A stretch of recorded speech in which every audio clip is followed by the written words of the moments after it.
Hi friends, in this video I am going to discuss about fundamental laws of thermoelectricity so that are used for characterizing the thermocouples.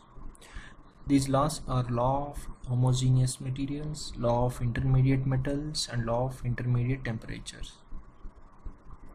And law of homogeneous materials, what it will say, a thermoelectric current cannot be sustained in a circuit of single homogeneous material by the application of the heat.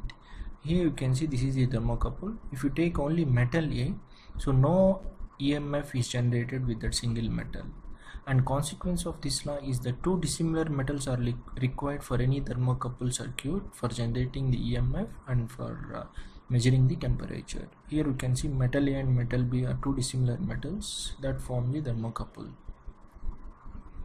And from this law you can also understood that the temperature distribution, that is the temperature gradients that exist along the hot and cold junctions, will not have any effect on the EMF output of the thermocouple. Here you can see this is the T2 is the hot junction, T1 is the cold junction, and there are temperatures T3 and T4, and these temperatures are not having any effect on the EMF output because they are acting on the single metals. Law of intermediate metals states that the introduction of the third metal into the thermocouple circuit will not have any effect on the EMF generated by the thermocouples as long as the junctions of the third metal with the other two are at the same temperature. Any number of different metals can be introduced in the thermocouple circuit provided all the junctions are at the same temperature. Here you can see A and D are the thermocouple materials, two dissimilar metals, and B and C are present in between these two metals, and as long as these three junctions formed, you can see these are the three junctions are at the same temperature, so the EMF output of the thermocouples A and D are not having any effect. And the practical implication of this law is that it can be used for measuring the thermocouple EMF output. Here you can see this is the J-type thermocouple, iron constantan, and the EMF is measured by connecting a cable. Here you can see the copper, and by joining the copper cable two junctions are formed, J3 and J4.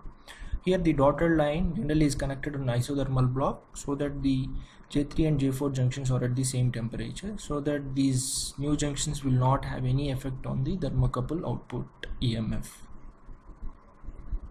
Law of intermediate temperatures. If two dissimilar metals produce an thermal EMF of E1 when the junctions are at temperatures T1 and T2, here you can see this is the EMF of the thermocouple output when the temperatures of cold and hot junctions are T1 and T2, and the same thermocouple junction temperatures are at T2 and T3, and the EMF is E2, and the EMF generated by this thermocouple when the junctions are at T1 and T3 will be E1 plus E2.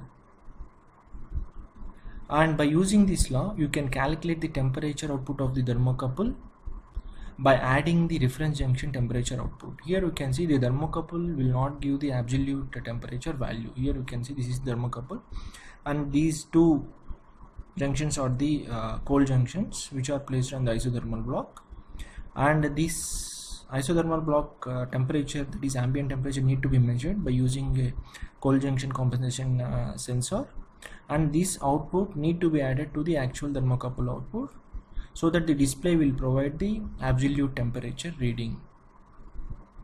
So by using all these laws, so the operation of the thermocouple temperature measurement can be understood. Thank you for watching my video.